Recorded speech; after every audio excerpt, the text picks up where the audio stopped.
"Christopher, you're a disgrace to this family. Leave. You're not wanted here." Those harsh words came from my dad at my brother Alex's wedding in front of a room full of people.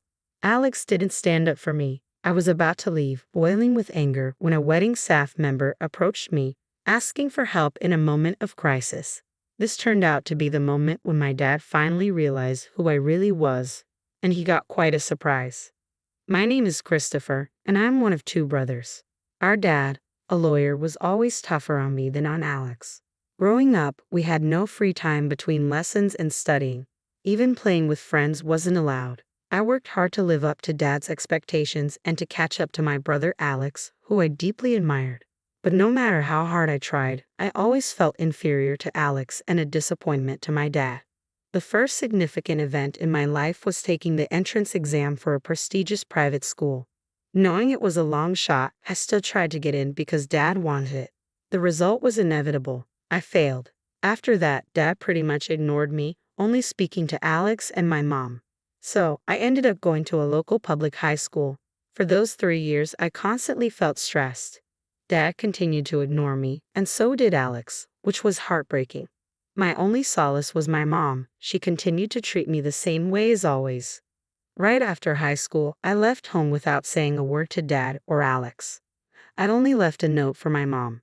Desperate to leave, I found a job where I could also live in. Luckily, I found a job opening at a hotel. I applied right away and got the job. Ever since I started working, I've been living a fulfilling life. It wasn't stifling like it was at home. I got to focus on what I needed to do.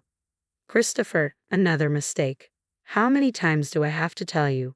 Michael, the hotel manager, was really tough on me. As a high school graduate, I didn't know anything about the real world and was always getting scolded.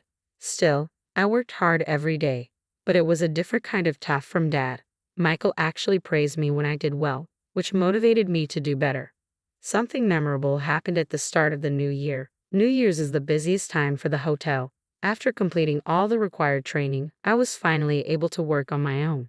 That year, the hotel seemed more crowded than usual, especially during dinner time when guests either gathered in a big room to eat or had meals delivered to their rooms. It was insanely hectic. I was still a rookie and knew I was causing the hotel some trouble, but I gave it my all.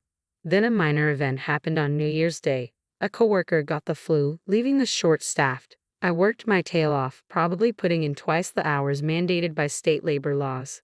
Just when you'd think it couldn't get worse, it did. The kitchen sink's pipe broke right during dinner time, and of course, it's New Year's Day, so no plumber was coming. We were stuck. The mood of our manager, Michael, kept getting worse. I took a bold step and said, "Michael, can I try fixing the plumbing? I'll sort it out." Michael and the others looked puzzled, but he had no choice. With a hopeful tone, he asked, "Christopher, can you do it?" I got to work on the plumbing. Actually, I had gone to a science-focused high school after failing to get into the private one.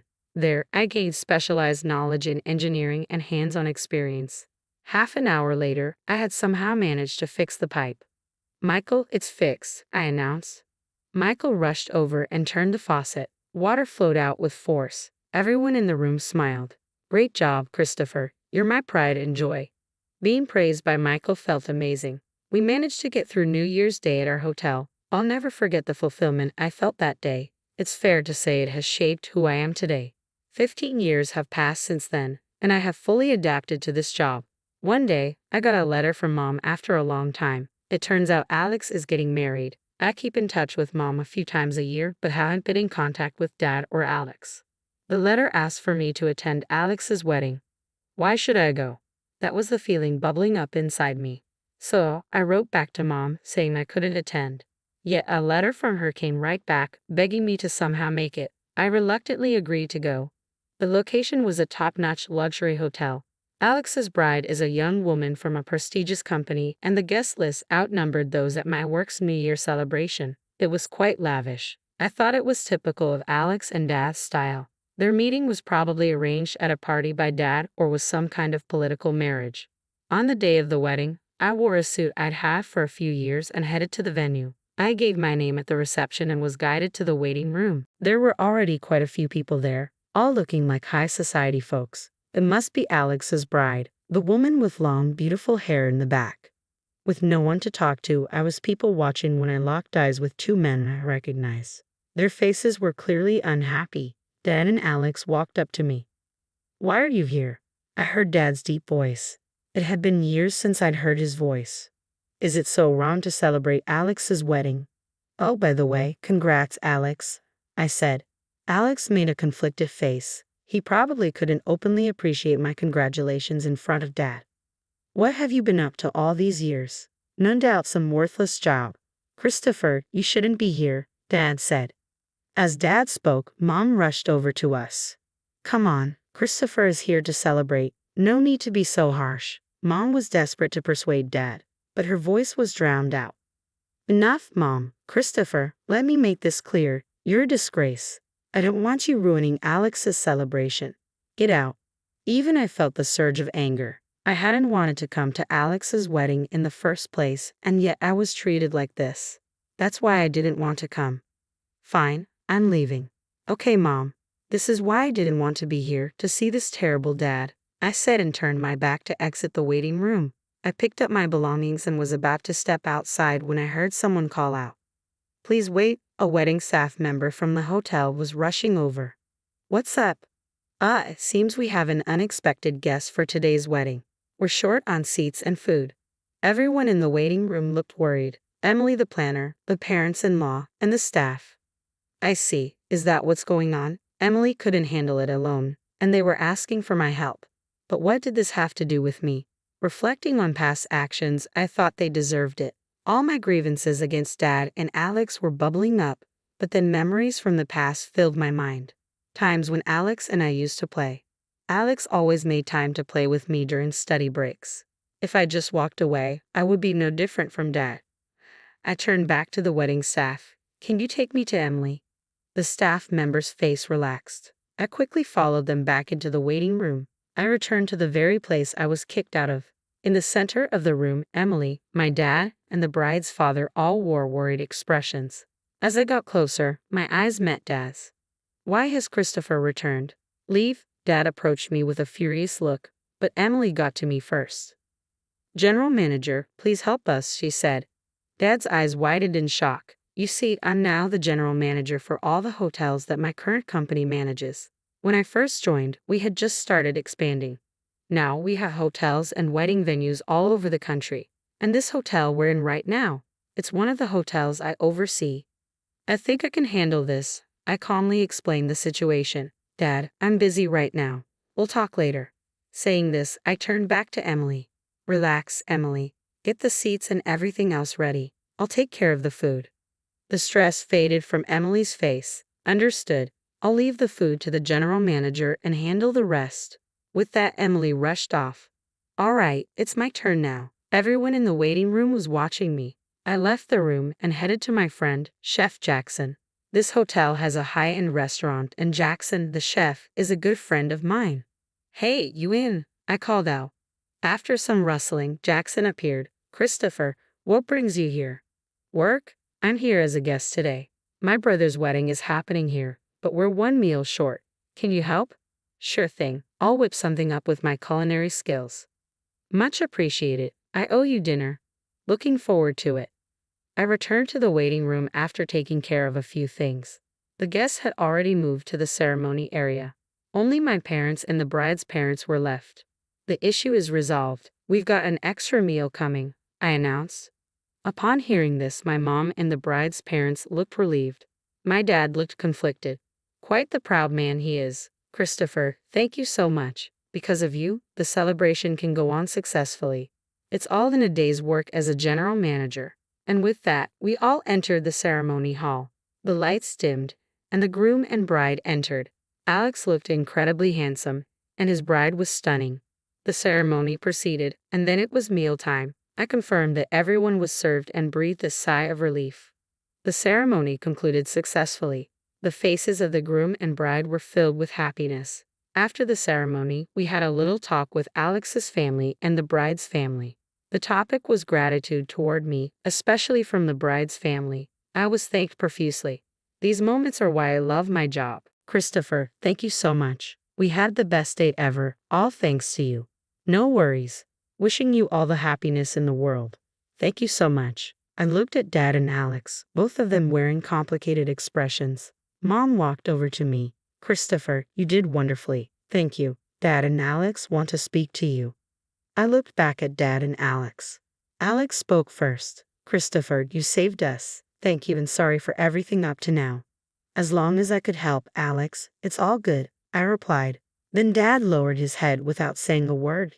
He seemed to have nothing to say, and that was fine with me. After all, I never became like Dad. Just then, my cell phone buzzed in my pocket. It was the manager from a hotel in the next town over. More work, but hey, I enjoy it, so no complaints. All right, I'm off.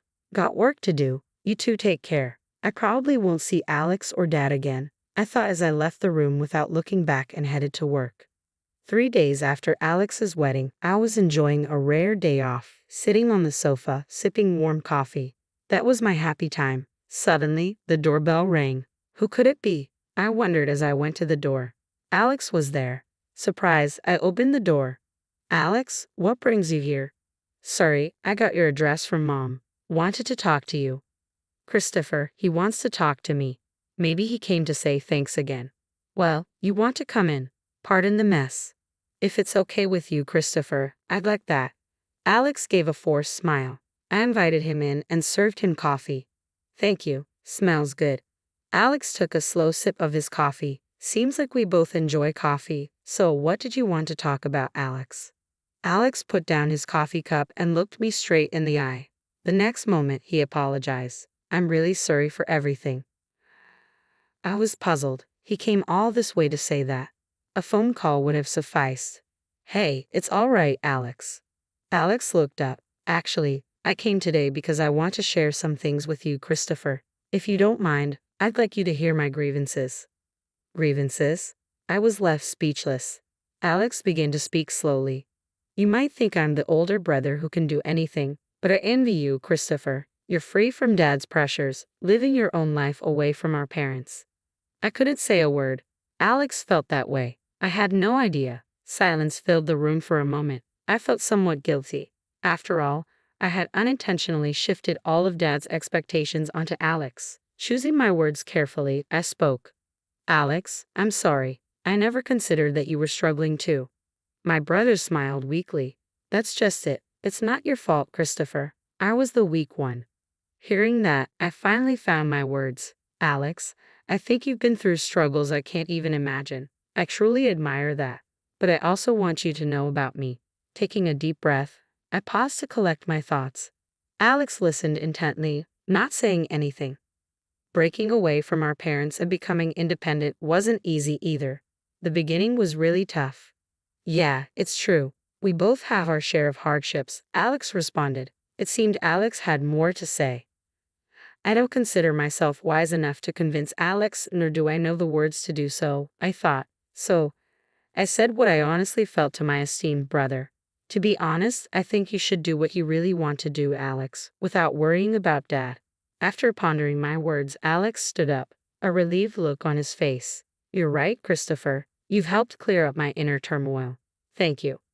No, thank you, Alex, for coming over. I escorted Alex to the door. I'll come by for coffee again, he said and left, a natural smile on his face. A month later, a letter arrived from Alex. He had been a lawyer to meet Dad's expectations but decided to quit and start training as a glass craftsman. Turns out he met his girlfriend at a glass workshop he had been attending as a hobby. I'm sorry, Alex, for ever doubting you. As expected of Alex, he's been disowned by Dad. But Alex's wife is supportive and he's full of motivation. Dad remains the same, but I know Alex will pull through. Since then, our family started interacting more. There really is something special about the bond between siblings. As I was lost in thought, my mobile phone's alarm went off. Whoa, it's already this time. I have to leave the house today. Another day awaits on the path I chose and the job I chose.